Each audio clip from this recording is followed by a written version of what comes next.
Hi friends, வேலூரில் நம்ம சொந்த ஊர் எங்கள் தாத்தா ஊருக்கு வந்திருக்கோம், அரும்பாக்கம். ஸோ இங்கே என்ன பண்ணிகிட்ருக்கோன்னா பார்த்தீங்கன்னா லெமன் பறிச்சிட்ருக்கோம்.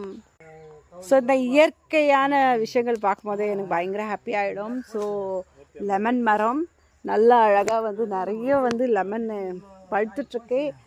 அப்பா நீ பறிச்சின்னு போமா, எவ்வளோ வேணும்னாலும்ன்றாங்க. இங்கே பாருங்கள், ஆனால் முள் இருக்குது, பயமாக இருக்குது. இங்கே பாருங்க மக்கள்ஸ், பப்பாயா, அவரைக்காய் ஒரு பேக் ஃபுல்லாக பறித்து வச்சுருக்காங்க. மக்கள்ஸ் அவரைக்காய் பாருங்கள், இன்னமும் பறிச்சுட்டே இருக்காங்க.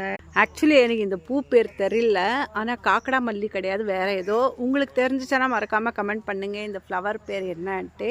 ஃபுல்லாமே தோட்டம் பாருங்கள், ஃபுல்லாகவே அவரைக்காய் தோட்டம்.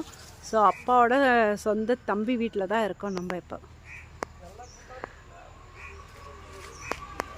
வாழை மரம், மாமரம், தேங்காய் மரம் அப்படின்ட்டு எக்கச்சக்கமாக இப்போ பப்பாளியை அறுத்துட்ருக்காங்க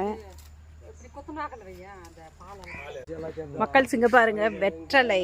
ஸோ வெத்தலை வீட்டுக்கு முன்னாடி வீட்டில் வச்சோன்னா ரொம்பவே நல்லது அப்படின்னாங்க. ஒரு வெத்தலையும் பாருங்கள் என்ன சைஸில் இருக்குது. வெந்தயக்கீரை பொங்கலுக்காக போட்டு எல்லாத்தையும் அறுத்து ரிமைனிங் கொஞ்சம் வச்சுருக்காங்க. ஸோ நம்ம வீட்டுக்கு முன்னாடி இந்த மாதிரி இடம் இருந்துச்சுன்னா இந்த மாதிரி சின்ன சின்ன விஷயத்தெல்லாம் போட்டு நம்மளே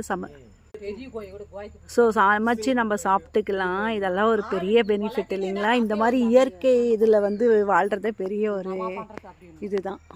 கருவேப்பிலை பார்த்திங்கன்னா ஃப்ரெஷ்ஷாக இருக்கும். வாசனையாக இருக்குது, செமையாக இருக்குது.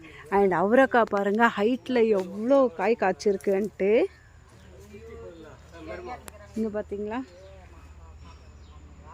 ஃபுல்லாகவே அவரைக்காய் தான். எனக்கு ரொம்பவே வில்லேஜ் ஸ்டைல் பிடிக்கும். உங்களுக்கு பிடிக்குமா? மறக்காமல் பிடிச்சிருந்தா கமெண்ட் பண்ணுங்கள். கனகாமரம் பாருங்க, இது வெரைட்டி சூப்பராக இருக்கும், பெருசு பெருசாக இருக்குது. ஸோ இந்த மாதிரி யார் வீட்டில் எல்லாம் வச்சுருக்கீங்களோ கமெண்ட் பண்ணுங்கள்.